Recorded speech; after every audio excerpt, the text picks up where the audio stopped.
घर की औरत। कहते हैं ना, घर दीवारों से नहीं, उसके अंदर रहने वाले लोगों से बनता है। लेकिन क्या हो जब घर के लोग ऐसे हो? सारा दिन खाती रहती हो, सोती रहती हो, कोई काम नहीं है तुम्हारे पास। ऊपर से बहू के आ जाने के बाद तो तुम और निकम्मी हो गई हो। दिखावे के लिए हाथ में माला पकड़ ली है, बाकी कोई काम नहीं करती। अरे कैसी बात कर रहे हैं?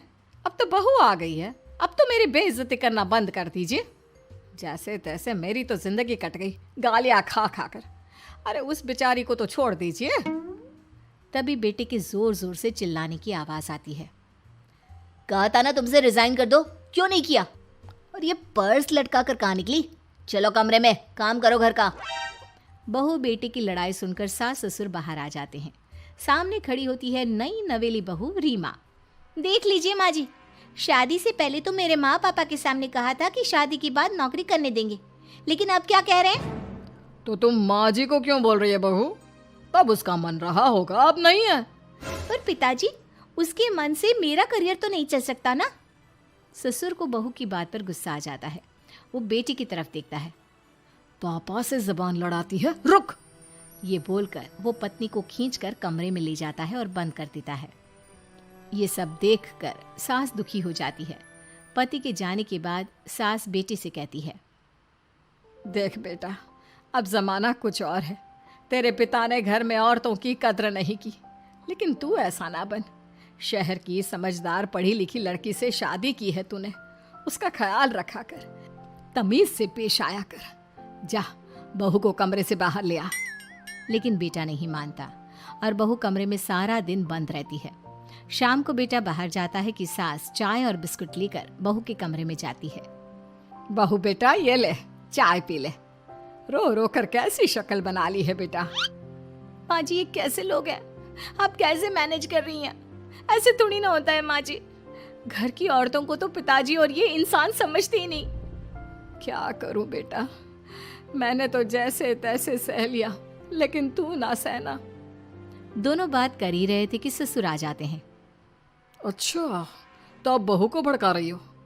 बहुत दिन हो गए मार खाए, अब क्या बहू के सामने खाओगे?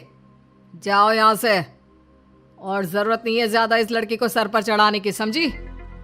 बहू को ससुर की बात पर गुस्सा आ जाता है, लेकिन वो कुछ नहीं कहती। आए दिन बहू देखती है कि कैसे उसकी सास और उसके साथ उसका ससुर और पति गंदा व्यवहार करते हैं। फिर एक दिन, ये क्या बनाया है? खाना बनाना नहीं आता क्या? ये बोलकर वो खाने की भरी सारी थाली फेंक देता है।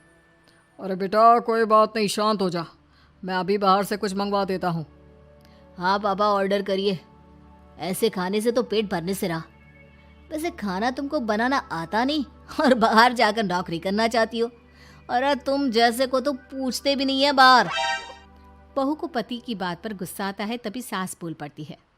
तेरे से ज्यादा पढ़ी लिखी है, वो तो तूने इसे कहा था कि तू नौकरी करने देगा तो तुझसे शादी कर ली, वरना ना ही करवाते इसके माँ बाप तुझसे शादी इसकी। और कमाती भी ये तेरे जितना ही है बेटा। बहू हैरान रह जाती है कि जो सास खुद के लिए एक बार भी खड़ी नहीं हुई, वो उसके लिए बेटे को भी भला बुरा सुना रही है। उसकी नज़र में सास की इज्जत और बढ़ जाती है। वो सास को देखकर ये सब सोच ही रही थी कि उसके कान में एक जोर से चांटे की आवाज आती है। किसको किसको मार पड़ी? वो देख ही रही होती है कि उसकी नज़र जमीन पर बैठी सास पर पड़ती है। अभी तो धीरे से मारा, फिर जुबान खोली ना तो ऐसा मारूंगा कि कान के पर्दे फट जाएंगे। सास रो रही थी। बेटा और पति वहां से चले जाते हैं। पिताजी अच्छा किया माँ को जोर का चांटा लगाकर, आगे से जबान खोलने से पहले 4 बार सोचेंगी। बड़ी आई। दोनों हंसते हुए वहां से निकल जाते हैं। बहू सास को उठाती है और पानी देती है। मैंने ये दिन रोज देखे हैं बहू, लेकिन तू नहीं सहना। तू अपना जीवन अपने अनुसार जीना। शादी के वक्त मैंने तेरी माँ से बात करने की कोशिश की थी, उन्हें बताया था, लेकिन वो नहीं मानी। बहू सास को पकड़कर रोने लगती है। वो इसलिए नहीं मानी क्योंकि वो मेरी सगी माँ नहीं है। माँ जी, जिस तरह से आप मेरे लिए खड़ी हुई है ना, मेरी माँ भी नहीं हुई। बेटा मैं तेरा भला चाहती हूँ, तू नौकरी इस घर में रहकर तो नहीं कर पाएगी, एक काम कर, इस घर से चली जा, पैसे कमा और खुश रह। माँ जी, हो सकता है कल तक मैं आपके इस फैसले को मान जाती, लेकिन आज नहीं। माँ जी, आप यहाँ इस नर्क को झेले और मैं आपको छोड़कर चली जाऊं? नहीं, कभी नहीं। अगले रोज, सुनिए, वो क्या है ना, मुझे कुछ कपड़े और गहनों की ज़रूरत है, तो ज़रा पैसे दीजिए ना। अब आप घर के मर्द हो तो पैसे तो आपसे ही मांगूंगी ना। बुरा तो नहीं लग रहा ना आपको? नहीं नहीं, बुरा क्यों लगेगा, ये लो कार्ड, कर लेना शॉपिंग। अगले रोज, बिजली का बिल आया है 10,000 का, भर दीजिएगा। इतना बिल कैसे आ गया? बेटा वो क्या है ना, सारा दिन बहू घर में रहती है तो कमरे में एसी और टीवी चलता रहता है। अब कम से कम बाहर जाए तो 4 पैसे कमा कर लाए, लेकिन हम लोगों को थोड़ी ना औरत की कमाई खानी है, वो तो मर्द ही करता है ना। पति पर्स देखता है और फिर हाँ माँ, ठीक बोल रही हो, खैर चलता हूँ, ऑफिस का वक्त हो गया है। पति ऑफिस से पिता को फोन करता है। पापा, घर के खर्चे तो बढ़ते ही जा रहे हैं, ऊपर से महंगाई आप देख रहे हैं। मैं सोच रहा हूँ क्यों ना मीना को नौकरी के लिए हाँ कर दूँ, 4 पैसे ही लाएगी ना घर में। वो तो तू ठीक बोल रहा है, लेकिन ये औरत की जात, कल को 4 पैसे कमाने लगे तो यह नहीं कि सर पर चढ़कर नाचे। हाँ पिताजी, बात तो सही है, वो तो आप हैं जो माँ को मुट्ठी में रखा है, वरना मेरी वाली तो। खैर, सोचते इस बारे में। शाम को पूरा परिवार साथ बैठा होता है। वो कल पनीर की सब्जी बनानी है तो थोड़े पैसे देकर जाना। और हाँ, कीर्तन भी रखा है संडे को, उसके लिए सामान की लिस्ट बना दी है, ले आना। पापा को दे दो, वो ले आएंगे। अरे पापा कहाँ से ले आएंगे, मेरे पास नहीं है पैसे वैसे। लो, पैसे ही नहीं है? मेरे पापा की जेब तो हमेशा नोटों से भरी रहती है। बेटा, लक्ष्मी को जो पूजता है ना, उसके पास लक्ष्मी रहती है। जो घर की औरतों को मारे पीटे, वो भला कैसे लक्ष्मी का लाभ ले सकता है? वाह वाह, क्या बात है, तो जबान खुल रही है तुम्हारी। लगता है भूल गई पुरानी मार और डांट, क्या? हाँ माँ जी, शांत हो जाइए, मैं नहीं देख सकती आपको मार खाता, और फिर हो सकता है कि मैं आपको बचाने आऊँ तो ये भी मुझे मारे। ठीक है बहू, मैं कुछ नहीं कहती, तू ये लिस्ट बस दे दे, मैं चलिए आराम करने।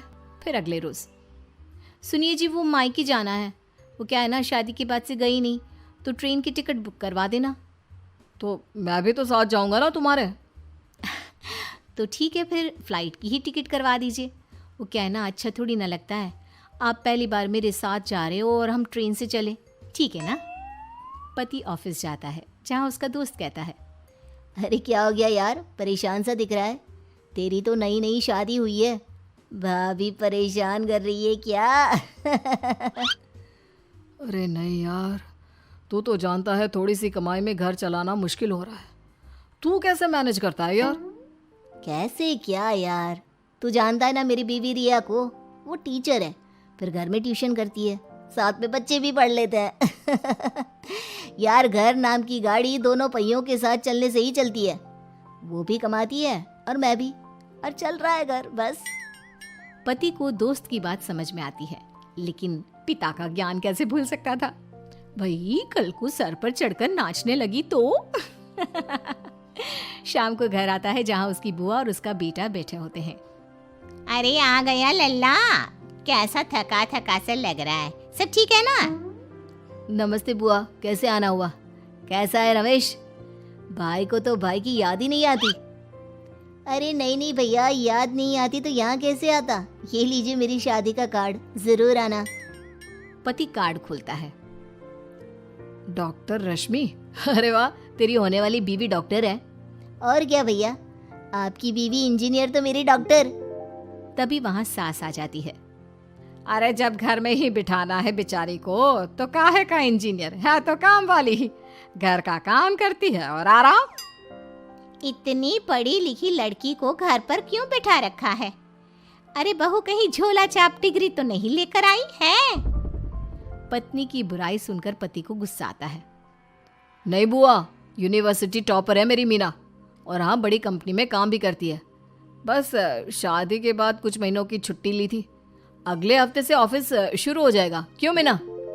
तभी ससुर आ जाते हैं। हाँ, लेकिन फिर घर का काम कैसे होगा? और पैसे कमाने लगेगी तो सर पर। पिता की बात पूरी नहीं हुई कि बेटा, सर पर चढ़ने का हक है उसका पापा। पत्नी है वो मेरी, यानी मेरे घर की रानी, और रानियां तो सर का ताज होती है। क्यों मीना? मीना पति की बात सुनकर शर्मा जाती है। वाह बेटा, तू सही समय में समझ गया कि औरतों की इज्जत करने वाले घर में शांति और लक्ष्मी का वास होता है।